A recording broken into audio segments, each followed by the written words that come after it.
그렇고 사실 뭐 적성이나 면접 이런 고사들도 있는데 적성도 사실 굉장히 좀 많이 학생들에게 그 지원하려고 하는 어떤 동기가 돼서 많이 지원들 하잖아요. 네, 맞아요. 적성고사 같은 경우에는 뭐 어떤 대학별로의 차이 같은 것들도 있을 것 같고 어떤 준비 같은 것들이 있으면 좋을까요?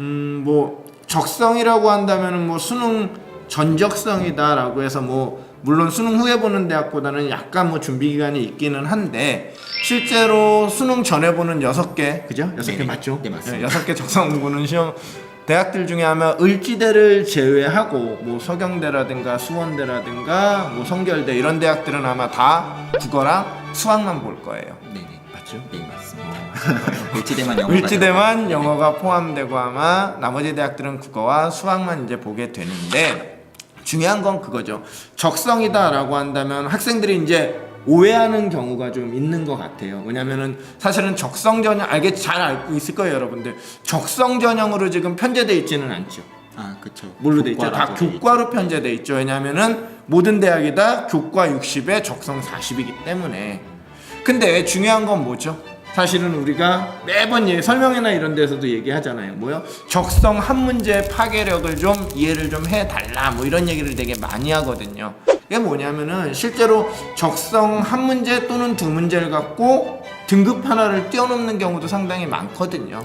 때문에 지금 뭐 남은 기간 동안 뭘 해야 될까요? 당연히 그 대학, 적성을 보는 그 대학의 적성 유형에 맞춰서 이거는 뭐 사실은 뭐 문제 해결력이라든가 뭐 논지력 이런 거보다는 얼마나 빠르고 정확하게 많이 푸느냐에 따라 달라지는 거기 때문에 사실은 남은 기간 동안 뭘 해야 되느냐? 많은 문제를 시간 재면서 많은 문제를 푸는 연습 그게 아마 가장 중요할 것 같아요. 적성은. 네. 그리고 또 전에 한번 쓰신 글도 봤는데 포기할 것들은 좀 빨리 예. 포기하는 거. 제가 뭐라고 썼냐면 과감하게 스킵해라 이 얘기를 좀 써놨던 것 같아요. 그죠? 왜냐하면은 아시겠지만 뭐 60분에 60문항, 뭐 60분에 뭐 50문항 뭐 이 정도거든요. 그러니까 분당 한 문항 정도가 아마 문제를 해결을 해야 될 거예요. 근데 아시겠지만 요즘 뭐 예전처럼 뭐 IQ 테스트 같은 적성이 아니기 때문에 수능형 적성이기 때문에 지문도 되게 국어 같은 경우는 지문도 수능하고 비슷해요. 지문도 길잖아요. 그다음에 수학 같은 경우도 학생들이 좀 분당 한 문제 해결하기가 쉽지도 않고요. 하기 때문에 다 푼다라는 마음가짐보다는 과감하게 모르는 문제는 좀 스킵해서 빨리 풀고 나중에 푸는 그런 좀 요라고 할까요? 좀 이렇게 좀 학생들이 좀 그런 방법을 좀 쓰는 게 그게 좀 좋을 것 같고요. 또 하나는 뭐 비슷한 얘기긴 한데 이런 거죠.